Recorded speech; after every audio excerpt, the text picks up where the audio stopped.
तो हम लोगों ने जो अभी संडे को टेस्ट करा था उसका देख लेते हैं। जो पहला सवाल था हमारा, समय बर्बाद ना करते हुए सीधे टू द पॉइंट आते हैं। पहला सवाल था हमारा कि सिद्ध सिद्धांत पद्धति का काल क्या माना जाता है? 10वीं 11वीं शताब्दी, 13वीं 15वीं शताब्दी, 15वीं शताब्दी, 17वीं शताब्दी। तो सही आंसर आप लोग देंगे, मैसेज में करते जाएंगे। ए सब लोग लिख रहे हैं, सब लोगों ने ए आंसर लिखा है। ए है आपका 10वीं से 11वीं शताब्दी का, और सही उत्तर भी यही है। सिद्ध सिद्धांत पद्धति 10वीं से 11वीं शताब्दी का माना जाता है। सत्य की पहचान करें, तो अब इसमें कौन सा कथन सत्य है, इसका ये तात्पर्य है। गोरक्षनाथ लेखक, इसके सिद्ध सिद्धांत पद्धति से संबंधित ये सवाल है। प्रथम उपदेश पिंड उत्पत्ति, द्वितीय उपदेश पिंड विचार, प्रथम उपदेश में अष्टांग योग, द्वितीय उपदेश में नाड़ी वायु की चर्चा। बताइए इसमें कौन कौन सा सत्य है? तो सही क्या है? ए में है ए बी डी। थोड़ा सा इसको छोटा करेंगे तो पूरा स्क्रीन पर आना चाहिए। हाँ, उसके बाद है C D A B, C D A और बी, यानी ए बी सी डी सब एक साथ होना चाहिए, ए बी सी। तो इसमें अच्छा होगा कौन सा सत्य है की जगह पे कौन सा गलत है, अगर उसकी पहचान हमें हो जाए। सब लोग सी सी लिख रहे हैं, सी मतलब कि A B C, A B सी सब लोग लिख रहे हैं कि गोरक्षनाथ लेखक है सिद्ध सिद्धांत पद्धति के। प्रथम उपदेश पिंड उत्पत्ति है, द्वितीय उपदेश पिंड विचार है। देखते हैं सही आंसर क्या है हमारा। सही आंसर भी ए बी सी है, यानी कि प्रथम उपदेश में अष्टांग योग है, गलत है। तृतीय उपदेश में वायु की चर्चा है, नाड़ियों की चर्चा है, ये भी गलत है। तो बाकी ए बी और सी ये सही है, जो कि सी में ऑप्शन दिया हुआ है। तीसरा क्वेश्चन है हमारा, सिद्ध सिद्धांत पद्धति हम लोग पढ़ रहे हैं। अनामा को और किस नाम से जाना जाता है? अनामा को किस नाम से जाना जाता है? निजा, परा, अपरा, सूक्ष्मा और कुंडलिनी। तो इसका सही आंसर सब लोग कह रहे हैं ए। मीना जी, प्रशांत जी, अक्षय जी, अमित जी, शालिनी जी, जानकी जी, ध्यानेश्वर जी, सोनू जी, मनीषा जी, नंदिता जी, चंचला जी, अनूप जी, जानकी, सब लोग कह रहे हैं ए आंसर होगा कि अनामा को निजा शक्ति भी कहा जाता है। अनामा और निजा एक माना जाता है। तो हम ये देख रहे हैं उत्तर है सही ए, यानी कि निजा। आप लोगों का आंसर बिल्कुल सही है और यही हमारे काम आएगा। ये एमसीक्यू सबसे इंपॉर्टेंट है, पढ़ लेना सिर्फ नहीं होगा, पढ़ने के बाद एमसीक्यू हो गया तो एक आपका ठप्पा लग गया, कंफर्म हो गया। किस शक्ति से सृष्टि की उत्पत्ति प्रक्रिया प्रारंभ होती है? निजा से, परा से, अपरा से, सूक्ष्मा से, कुंडलिनी से। किस शक्ति से सृष्टि की उत्पत्ति प्रक्रिया प्रारंभ होती है? निजा शक्ति, पराशक्ति, अपराशक्ति, सूक्ष्मा शक्ति, कुंडलिनी शक्ति। निजा शक्ति, मनीता जी कह रही निजा शक्ति, सब लोग कह रहे हैं निजा शक्ति। ए सब लोगों का आंसर आ रहा है। अनूप जी का, शालिनी जी का, मीनाती जी, अमित जी, पटेल जी, सोनू जी, ध्यानेश्वर जी, जितेंद्र जी, सब लोग कह रहे हैं आंसर ए है। तो ये भी देख लेते हैं सही आंसर क्या है। बिल्कुल सही आंसर आपने दिया है। किस शक्ति से सृष्टि की उत्पत्ति की प्रक्रिया प्रारंभ होती है? तो निजा शक्ति से प्रारंभ होती है। पांचवा क्वेश्चन हमारा है, शिव की 5 शक्तियों में कौन नहीं है? निजा, परा, अनामा, सूक्ष्मा, शून्य, कुंडलिनी, अपरा। कुंडलिक जी ने क्वेश्चन बना कर दिया है, और क्वेश्चन अगर ये आपने कर लिया सॉल्व तो जो क्वेश्चन आपके सामने आएगा वो बहुत आसान होगा। तो बताइए शिव की 5 शक्तियों में कौन नहीं है? 2 चुनना है, 2 कौन है बताइए। कौन सी नहीं? निजा नहीं है, परा नहीं है, अनामा नहीं है, सूक्ष्मा नहीं है, शून्य नहीं है, कुंडलिनी नहीं है, अपरा नहीं है। सब लोग तीसरा कह रहे हैं ई। सब लोगों का ई आंसर आ रहा है, सब लोग इधर एक सर मत ए है। है सर। अच्छा, आपका ए आंसर आया है। अच्छा, बाकी सब लोग, हाँ प्रशांत जी ने ए दिया, बाकी सब लोगों ने ई आंसर यानी कि तीसरा आंसर दिया। तो देख लेते हैं सही आंसर क्या है। सही आंसर है ई।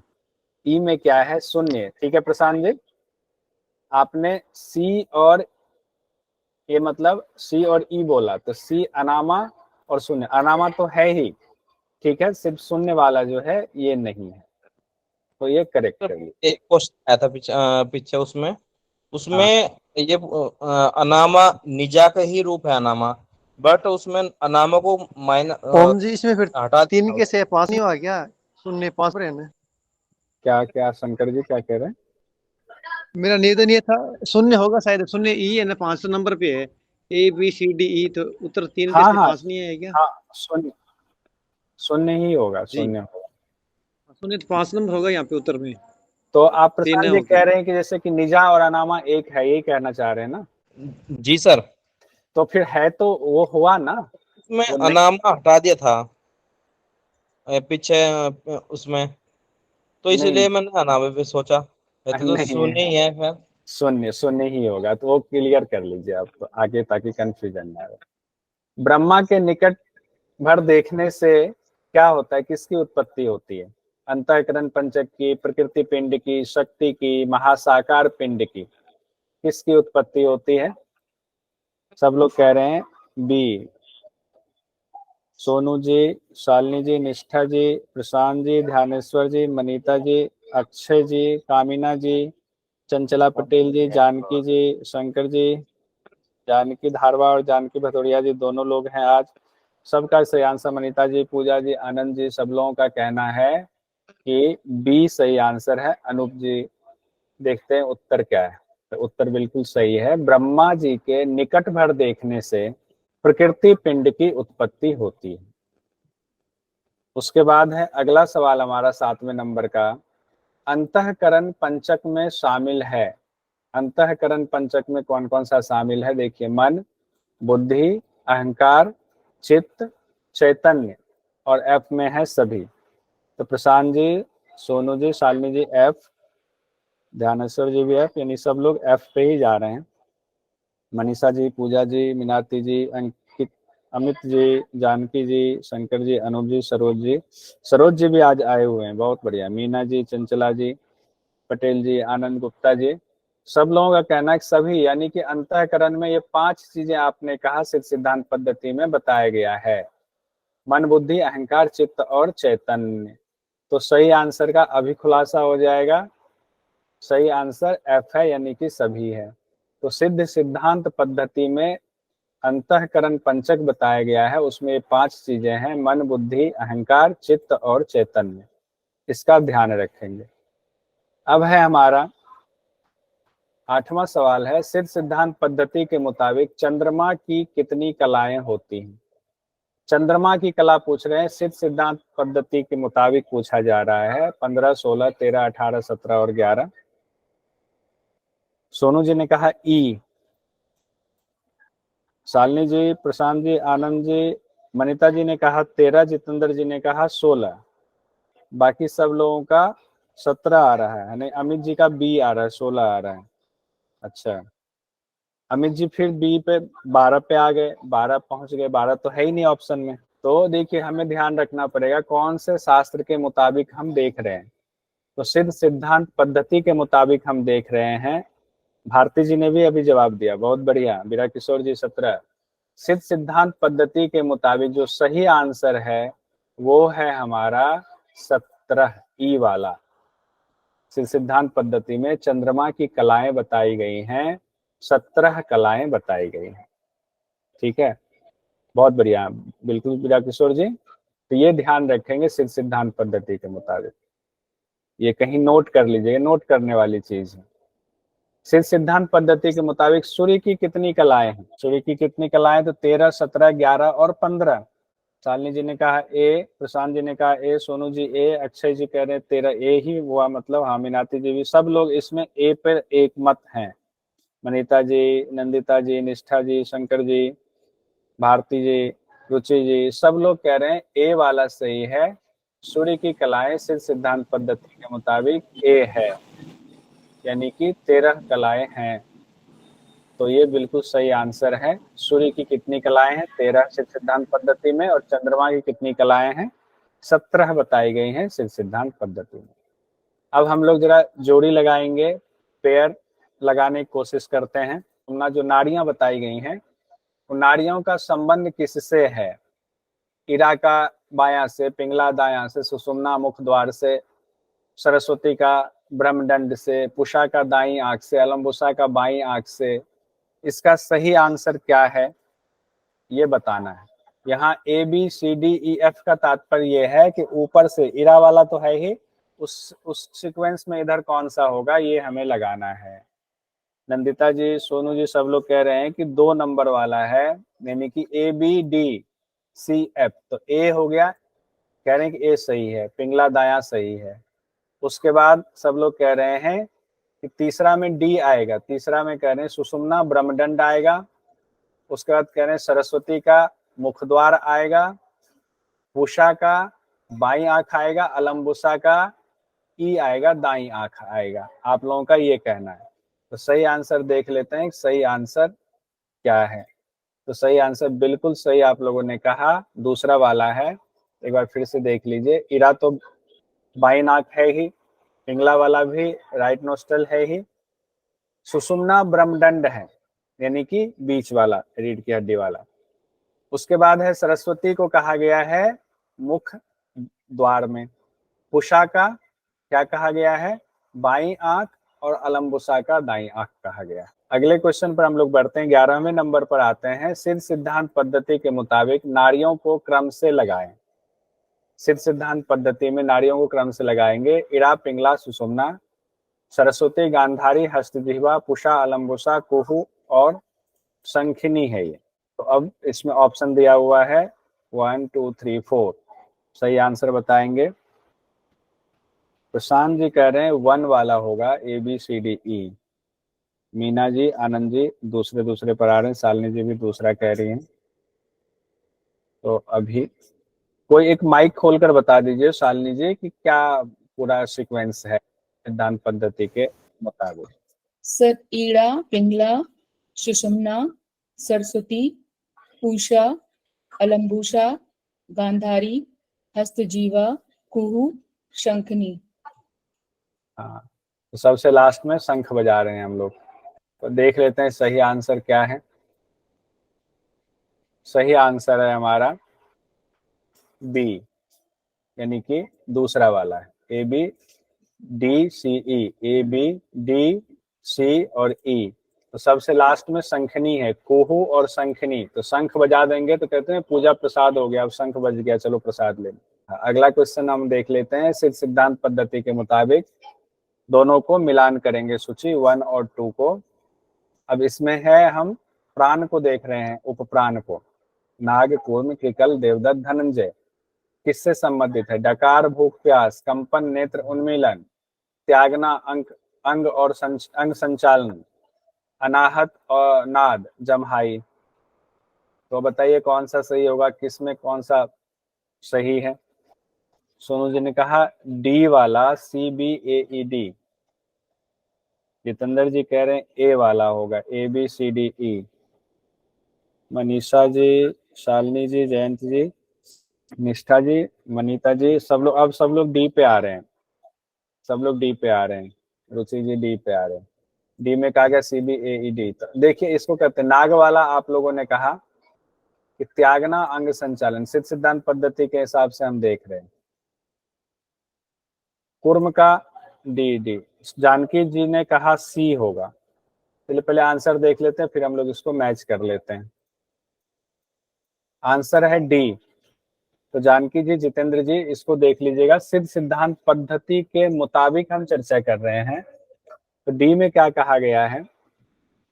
1 का सी वाला, नाग का त्यागना और अंग संचालन है। जनरली नाग में डकार कहा जाता है, लेकिन सिद्ध सिद्धांत पद्धति में त्यागना और अंग संचालन कहा गया है। उसके बाद कुर्म का कंपन और नेत्र उन्मीलन ही कहा गया है, ये ठीक है।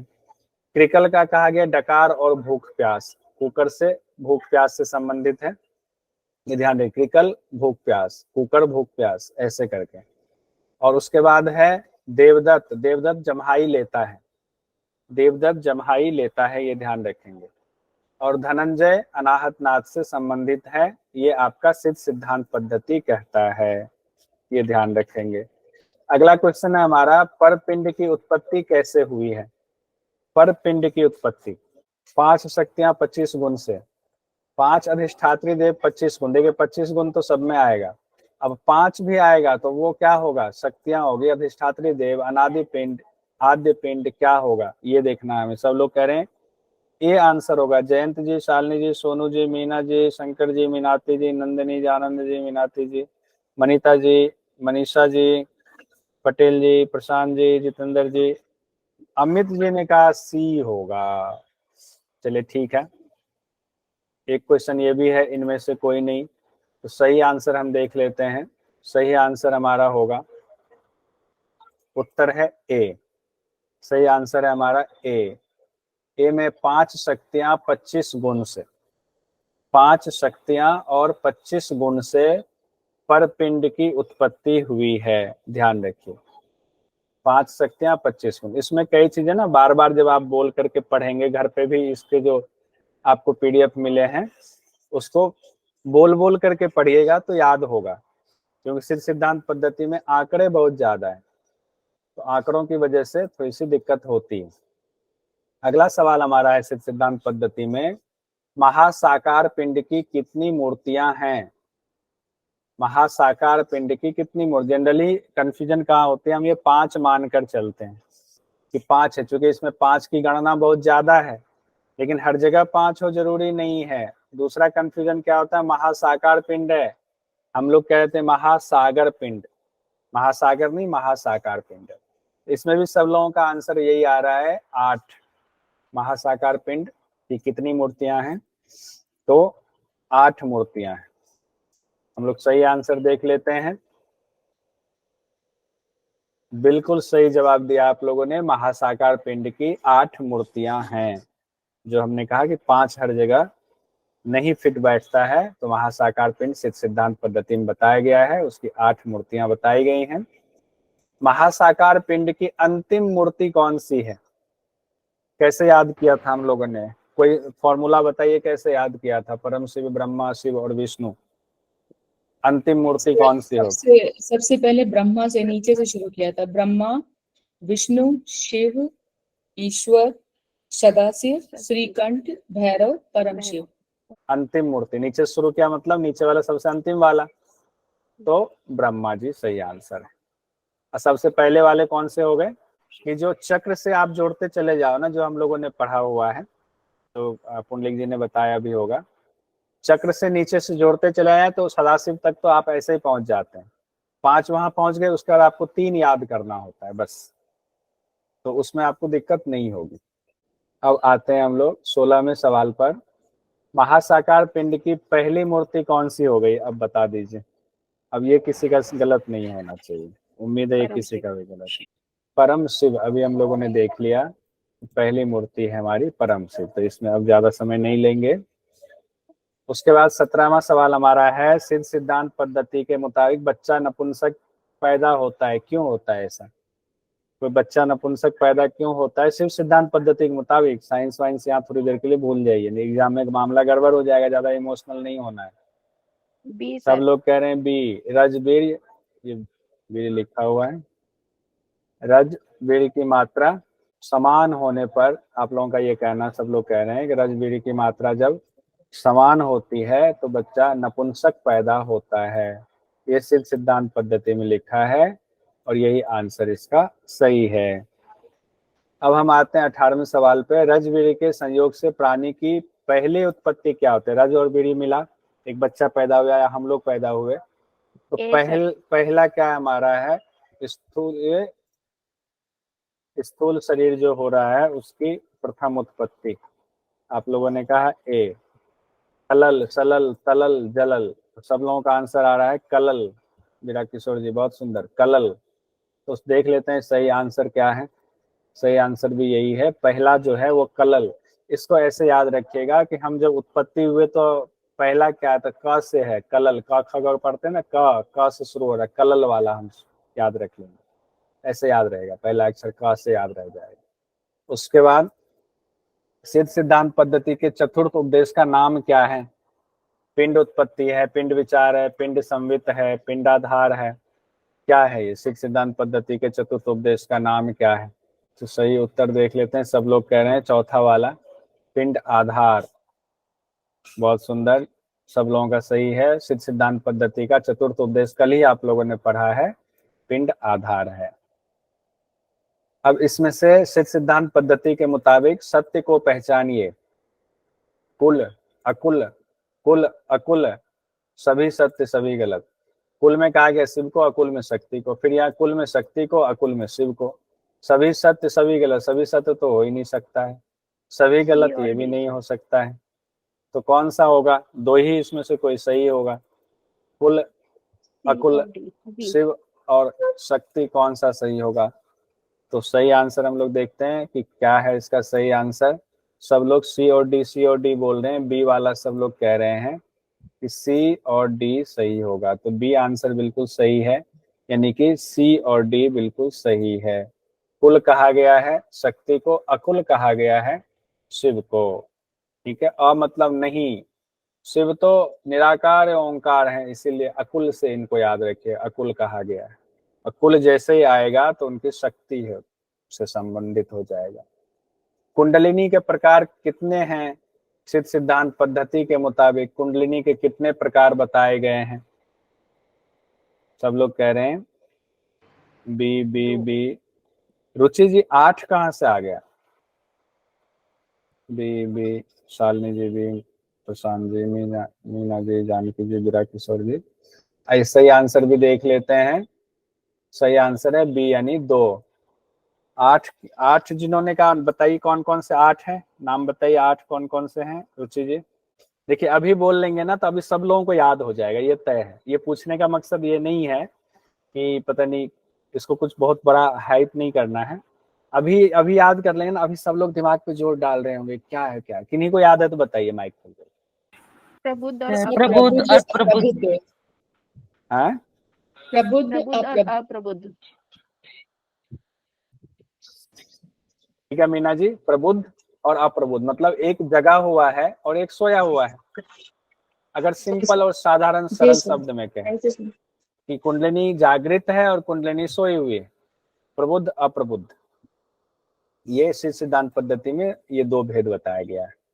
ठीक है, अब कुंडलिनी शक्ति के प्रसार से क्या होता है? जब कुंडलिनी शक्ति का प्रसार होता है तो क्या होता है? सृष्टि की रचना होगी, सृष्टि लय होगा, रचना और लय दोनों होगा, इनमें से कोई नहीं होगा। ए सर। तो सही आंसर है, सब लोग कह रहे हैं ए। मैसेज में सब लोगों का ए ही आ रहा है, बहुत सुंदर। देखते हैं सही आंसर है ए। कुंडलिनी शक्ति का प्रसार होता है तो सृष्टि की रचना होती है, सिद्ध सिद्धांत पद्धति यही कहता है, ध्यान रखेंगे। अगले क्वेश्चन पर आते हैं। सिद्ध सिद्धांत पद्धति के मुताबिक कुंडलिनी जागरण के लिए योगी कौन सा बंध लगाते हैं? कुंडलिनी जागरण के लिए योगी कौन सा बंध लगाते हैं? मूल बंध, उड्डयन बंध, जालंधर बंध और महाबंध। ए सर। सही आंसर देख लेते हैं क्या होगा। ए, मूल बंध लगाता है। सिद्ध सिद्धांत पद्धति के मुताबिक कुंडलिनी जागरण के लिए योगी कौन सा बंध लगाते हैं? तो मूल बंध लगाते हैं।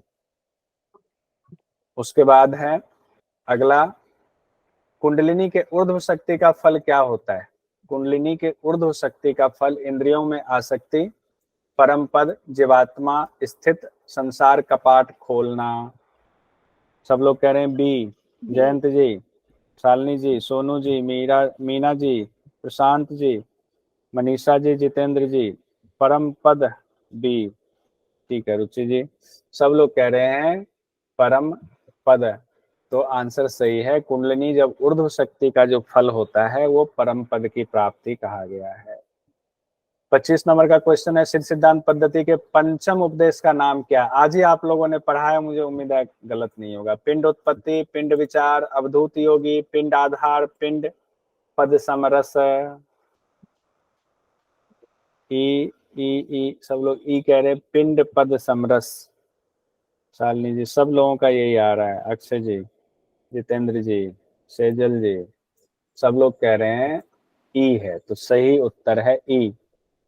पंचम उपदेश किसमें है? अवधूतियों की लास्ट का होता है 6ठा नंबर। अवधूत योगी का। छठा है, छठा लास्ट वाला है ना। 26वें नंबर का क्वेश्चन है, योगी की वेशभूषा इनमें से नहीं होनी चाहिए।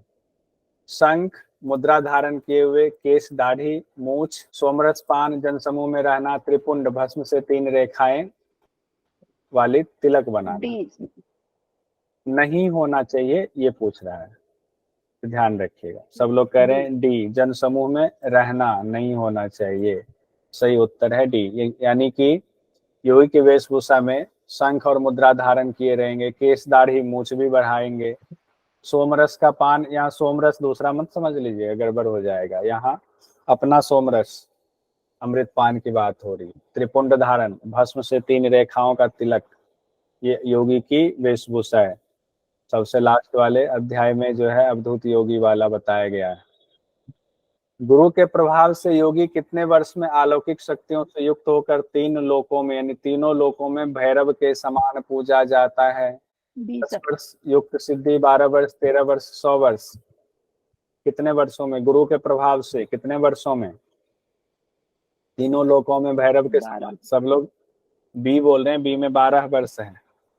ठीक है, बहुत सुंदर, बिल्कुल सही आंसर है। उत्तर है बी, 12 वर्ष। यानी कि गुरु के प्रभाव से योगी 12 वर्षों में अलौकिक शक्तियों से युक्त होकर तीनों लोकों में भैरव के समान पूजा जाता है। उसका अगला सवाल हमारा, गुरुकुल की कितनी परंपरा बताई गई है? किसमें? सिद्ध सिद्धांत पद्धति में गुरुकुल की परंपरा बताई गई है। सब लोग पढ़ने से पहले ही कह रहे हैं बी नंबर। सोनू जी, शालिनी जी, मीना जी, जानकी जी, शंकर जी, निष्ठा जी, जयंत प्रधान जी, बीरा किशोर जी, मीनाती जी, कामिना बेन पटेल जी, प्रशांत जी, अनूप जी, रुचि जी, सब लोगों का कहना है कि 5 बताए गए हैं। बिल्कुल सही है। सिद्ध सिद्धांत पद्धति में गुरुकुल की 5 परंपरा बताई गई है।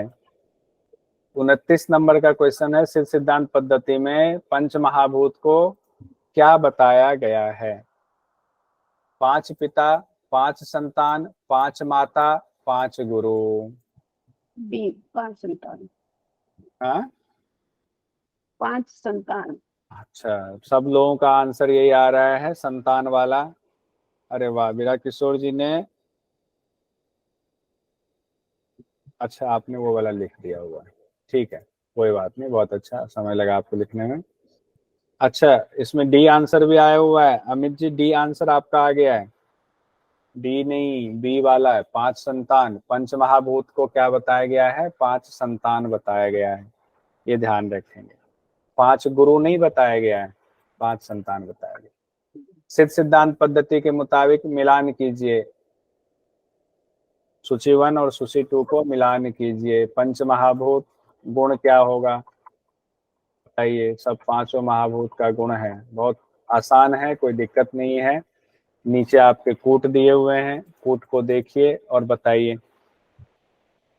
जानकी जी ने सबसे पहले आंसर दिया है, सी कह रही है जानकी जी, BACED। BACED। CE वायु, D आकाश स्थिरता। अच्छा, BACED, ठीक है। सही आंसर देख लेते हैं। लगता है आप लोगों ने सही आंसर दिया हुआ, बिल्कुल सही आंसर दिया है, सी दिया हुआ है। जिसमें कहा है पृथ्वी का गुण जो है वो कठिनता है, जल का गुण गीलापन है, अग्नि का उष्णता ही है, वायु का गति है और आकाश का स्थिरता ये गुण है। सिद्ध सिद्धांत पद्धति में ऐसा कहा गया। ये कॉमन सेंस में भी ये वाला आराम से चल जाएगा। अब अगला क्वेश्चन 31 नंबर का, योगिक अवस्था को सीक्वेंस में लगाइए। स्थूल, सूक्ष्म, कारण, तुर्यातीत, तुर्य। ये बड़ा इंपॉर्टेंट क्वेश्चन है, देखिएगा कि इसको क्रम से सजाना है। ABCE और D। तो क्वेश्चन। सब लोग कह रहे हैं सी वाला, ABCED। ABC यानी कि स्थूल, सूक्ष्म, कारण, यहाँ तक तो सब लोग कह रहे हैं ठीक। उसके बाद कह रहे हैं E और D। E और D, तुर्य और तुर्यातीत। तुर्यातीत सबसे लास्ट में होता है, सबसे अंतिम अवस्था तुर्यातीत वाली ही होती है। तो बिल्कुल सही आंसर है स्थूल, सूक्ष्म, कारण, तुर्य और तुर्यातीत वाली अवस्था। अगला क्वेश्चन हमारा, पिंड सिद्ध योगी को क्या क्या करना चाहिए? कोपिन धारण, विष्णु की पूजा, अमृपान, भैरवी की पूजा। पिंड सिद्ध योगी को क्या क्या करना चाहिए? ए सी और डी। ए, सी और डी। विष्णु की पूजा का आप कह रहे हैं नहीं होगा। बाकी लोग बी नो, गिरा किशोर कह रहे हैं बी नो। अच्छा ठीक है, मैं समझ गया, बी नो डी। तो सब लोग कह रहे हैं डी, ए, सी और डी होगा। ठीक है, वो पिंड धारण, अम्रिपान, भैरवी की पूजा। तो उत्तर है डी, बिल्कुल सही है।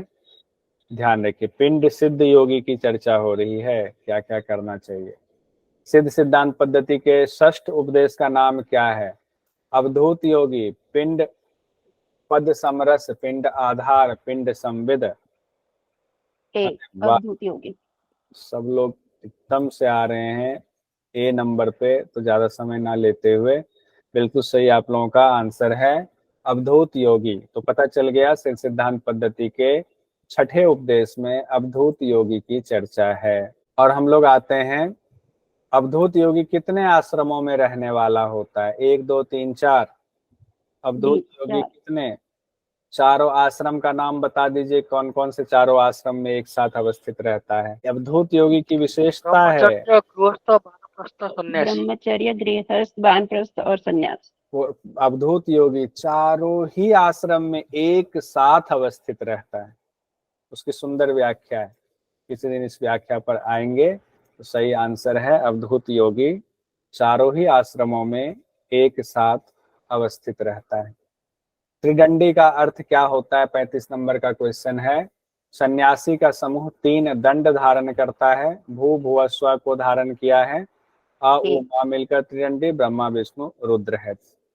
तो मीना जी ने 4 कहा है, बाकी सब लोगों का 1 है। रुचि जी का भी नहीं, कहीं पुराना जवाब तो नहीं था। मीना जी ने ए लिखा है।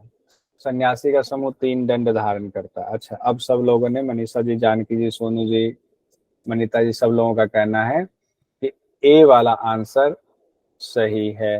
तो सन्यासी का समूह 3 दंड धारण करता है। हालांकि त्रिदंडी का भी अपना अलग महत्व है, ऐसे ही धारण नहीं करता, उसकी पूरी व्याख्या होती है। खैर, उस पर अभी नहीं जाएंगे।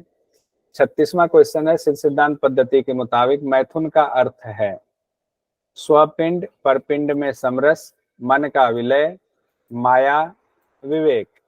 सिद्ध सिद्धांत पद्धति के मुताबिक मैथुन का अर्थ है। आप कह रहे हैं ए। बाकी लोगों का भी आंसर, विरा किशोर जी, मनीषा जी, सोनू जी, रुचि जी, मीनाती बेहरा, शंकर जी, प्रशांत जी, सब लोग कह रहे हैं स्वपिंड परपिंड में समरस। मैथुन का अर्थ है स्वपिंड और परपिंड में समरस। तो सही उत्तर यही है। अब पातंजल योग दर्शन के क्वेश्चन देख लेते हैं। संप्रज्ञात समाधि के भेदों को क्रम से सजाएं। विचार, वितर्क, विचार, आनंद, अस्मिता। अरे वाह, 2 1 4 3। 2 3 4 1। वितर्क, विचार, हाँ 2 2 1 4 3। 4 और 3। 2 1 4 और 3। तो आपके हिसाब से सही आंसर है सी वाला। तो सही आंसर बिल्कुल सही है, वितर्क, विचार, आनंद और अस्मिता। बहुत सुंदर। श्रद्धा, वीर्य, समाधि ये किनके लिए है? बताइए किनके लिए है? विदेह योगी, साधारण योगी के लिए, सामान्य योगी। साधारण योगी के लिए है। तो सब लोगों का कहना है साधारण योगी के लिए है। तो सी है साधारण योगी के लिए। और विदेह योगी, प्रकृति लय योगी के लिए क्या है? उनके लिए क्या बताया गया था? भाव प्रत्यय और उपाय प्रत्यय। भाव प्रत्यय से था। भाव प्रत्यय, उपाय प्रत्यय तो प्रकृति लय धातु। हाँ, भाव के अंदर उपाय और प्रकृति लय। अब मैं बोलता हूँ। उपाय प्रत्यय तो यही है, श्रद्धा, वीर्य, समाधि, प्रज्ञा पूर्वक। ठीक है, जिन्होंने भी उपाय प्रत्यय बोला, भव प्रत्यय और उपाय प्रत्यय। भव प्रत्यय में विदेह योगी, प्रकृति लय योगी। उपाय प्रत्यय में साधारण योगी। ठीक है, कंफ्यूजन क्लियर हो गई। अब आइए अगला क्वेश्चन। पातंजल योग सूत्र के मुताबिक साधक के प्रकार है मृदु, मध्य, अधिमात्र, अधिमात्रतम। मृदु, मध्य, अधिमात्र। मैसेज में भी सवाल करते, मैसेज में भी डी 1 2 3 मृदु, मध्य, अधिमात्र। और शिव संगीता कहते हैं अधिमात्रतम भी है। बहुत अच्छा, सब लोगों का सही आंसर है। किसके अंतर्गत ध्यान, संशय, अविरति, भ्रांति दर्शन को सम्मिलित किया जाता है? दुख, चित्त विच्छेद, सहभोग, विच्छेद। चित्त विच्छेद, बी। वनिता जी बी, बहुत बढ़िया, सब लोगों का। शालिनी जी, मीनाती जी, प्रशांत जी, सोनू जी, रुचि जी, सेजल शर्मा जी, सब लोगों ने कहा चित्त विक्षेप आता है। तो बी आंसर है चित्त विक्षेप, या इसको अंतराय भी कहा जाता है। अंतराय, अंतराय कितने हैं? 9 अंतराय। 9 अंतराय। 41वें व्याधि ज्ञान संशय प्रमाद आलस्य विरक्ति भ्रांति दर्शनालब्ध आलब्ध भूमि पर। और अनवस्थित तत्वानी कौन बोलेगा? हाँ सर, एक छोटी है। ठीक है, सर माइक ऑफ करने के बाद बोले एक, अच्छा जल्दी से ऑफ कर दिए थे। अच्छा, कोई नहीं। 41वें नंबर में है अंतराय तथा विक्षेप सबूब को दूर करने का उपाय। अभ्यास, वैराग्य, भावना और एक प्राणायाम, तत्व का अभ्यास। भावना चतुष्टय, एक तत्व अभ्यास। महर्षि पतंजलि ने प्रच्छदन विधारणाभ्याम व प्राणस सूत्र में किसका उपाय बताया? चित्त की स्थिरता का बताया कि चित्त की शुद्धि का? शुद्धि के लिए पक्का? शुद्धि का। चित्त शुद्धि के 2 उपाय बताए हैं। कौन यस कौन? सर, भावना, मैत्री करना और मैत्री करुणा और प्रच्छदन। मैत्री करुणा वाले का दूसरा नाम क्या है? भावना चतुष्ट है। भावना चतुष्टय। तो मैत्री करुणा से काम नहीं चलेगा, चारों बोले। मैत्री करुणा मुदितो और उपेक्षा नाम। उपेक्षा। सुख दुख पुण्य पुण्य। सुख दुख पुण्य पुण्य भावना चतुष्ट। हाँ, सुख दुख पुण्य और अपुण्य, उसको पुण्य पुण्य भी कह देते हैं। बहुत सुंदर। जब ऋतंभरा प्रज्ञा जनित संस्कार का भी निरोध हो जाता है तब स्थिति होती है, कई लोगों की गलती है, निर्वीज समाधि। निर्बीज समाधि की होती। कैवल्य लिख दिया था कुछ लोगों ने, तो कैवल्य नहीं होगी, क्योंकि संस्कार शेष रहता है। संस्कार शेषो अन्य वाली स्थिति रहती है। 44 नंबर, किस समाधि के परिपक्व होने पर आध्यात्म प्रसाद प्राप्त होता है? सविचार, निर्विचार, सविकल्प, निर्विकल्प? निर्विचार। निर्विचार।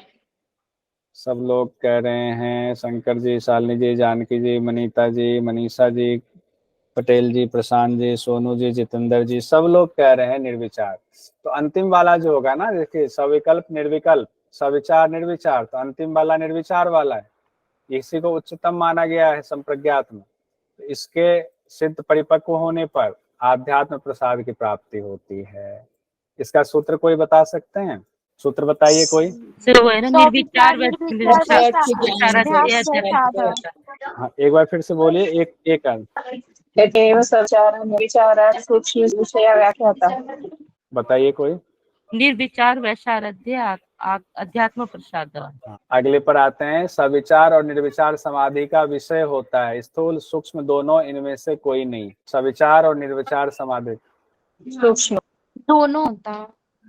दोनों किन्होंने कहा? सूक्ष्म सर सूक्ष्म। हाँ। सूक्ष्म होगा। सूक्ष्म। और निर्वितर्क, सवितर्क, निर्वितर्क का क्या होता है? स्थूल। स्थूल। ये तो साफ साफ सूत्र में लिखा है, तो व्याख्या भी नहीं है, ये व्याख्या भी नहीं है, ये तो सूत्र में ही लिखा है। एक बार को व्याख्या को लेकर के कंफ्यूजन हो सकती है। तो सविचार निर्विचार का सूक्ष्म वाला ही है, इसीलिए कहा गया ना सूक्ष्म विषय कौन से हैं? तो जो है वो अलिंग तक है, अलिंग तक जो है सूक्ष्म विषय माना गया है। सवितर्क और निर्वितर्क समाधि का विषय क्या हुआ? स्थूल होगा। तो हो गया आपका स्थूल सूक्ष्म दोनों, इनमें से कोई नहीं। तो आप लोगों का, सब लोगों का आंसर आ रहा है मैसेज में, ए यानी स्थूल। विषयवती प्रवृत्ति से चित्त होता है, स्थिर होता है। स्थिर होता है, बिल्कुल सही है। ये क्लियर कर लिए, इससे संबंधित सवाल आए तो गलत नहीं होना चाहिए। 2 आएगा शुद्धि में और उसके बाद बाकी आ जाता है आपके स्थिर। 5 आता है स्थिर में। हाँ, 5 आता है। विषयवती और विषयोकावा और वीतराग विषयम वाचितम स्वप्निंद्रा ज्ञानम नंबर यथा विमध्यानत्वा। अरे वाह, बहुत सुंदर, बहुत सुंदर। भावना चतुष्टय से सिद्ध चित्त होता है क्या? शुद्ध होता है, स्थिर होता है, शुद्ध होता है। शुद्ध। जानकी जी ने लिखा ए, शुद्ध होता है। हाँ, अब सब लोगों का आ रहा है। अच्छा, मेरे मैसेज उसमें कुछ प्रॉब्लम हो गई। सब लोगों ने कहा शुद्ध होता है और सही आंसर है शुद्ध। भावना चतुष्टय और प्रच्छदन विधारणाभ्याम व प्राणस्य। बहुत सुंदर। 49 नंबर, किस स्थिति में परमाणु जैसे सूक्ष्म और बड़े से बड़े महान पदार्थ को चित्त स्वीकार कर लेता है? चित्त स्थिरता, चित्त शुद्धि, चित्त में अंतराय की स्थिति में, इनमें से कोई नहीं। चित्त स्थिरता की स्थिति स्थिरता में। की। सब लोगों का सही आंसर आ रहा है। 49 का ए। बहुत बढ़िया मीना जी, आपने बिल्कुल आइडेंटिफाई कर दिया। चित्त जब पूरा स्थिर हो जाता है तब हो जाता है क्या, परमाणु और महर तत्वान कहा गया है ना, उस पर भी चित्त जो है वो स्वीकार कर लेता है। तो सही आंसर ए है, चित्त स्थिरता की स्थिति। परमाणु परमात्मांतो अस्य वशीकारः। हाँ, बहुत चित्त सुंदर। उसका 50वें नंबर का है, वीतरागी पुरुष के चित्त का ध्यान करने से क्या होता है? चित्त शुद्ध होता है, स्थिर होता है। शुद्ध और स्थिर दोनों समाधि लगती है। वीतरागी पुरुष के चित्त का ध्यान करने से स्थिर होता है। चित्त स्थिर होता है। डी। वीतराग विषम चित्तम वाला, वो स्थिर वाला ही है। हाँ हाँ, तो ये आंसर है एक। चित्त, अरे शुद्ध क्यों लिख दिया इसमें, स्थिर होगा बी। ये बी आंसर होगा, चित्त स्थिर होता है। शुद्ध तो पहले ही हो गया डिटर्जेंट से, भावना चतुष्टय और अक्षरधन विधारणाभ्याम से। उसके बाद सब चित्त की स्थिरता के लिए है। ये 50 क्वेश्चन हमारे हो गए। बहुत सुंदर, होना जरूरी था। सर ये 50 क्वेश्चन के पूरे आंसर्स ही याद हो गए। अभी कभी भी दे देंगे तो 50 में से 50 मिल जाएंगे। सर एक बात बताऊं, हाँ बोले ना। आपका और पुंडरीक जी का बहुत बहुत धन्यवाद। इतनी सारी नोट बनाना, इतनी सारी पीडीएफ बनाना कोई आसान बात नहीं सर, बहुत बहुत धन्यवाद। मैं तो सोच ही नहीं सकती इतना सब कुछ कैसे मैनेज होता है। हम तो एक छोटी छोटी बात में वो नहीं होता वो नहीं होता, मैं तो बिलीव ही नहीं कर सकती कि इतना सारा काम करना और फिर लेक्चर शाम को पढ़ाना। बहुत बहुत धन्यवाद सर। तो इतनी सारी मेहनत करते हैं हम लोगों के लिए, अब तो हमें ही कुछ करना पड़ेगा, मुझे तो ऐसा लगता है। धन्यवाद।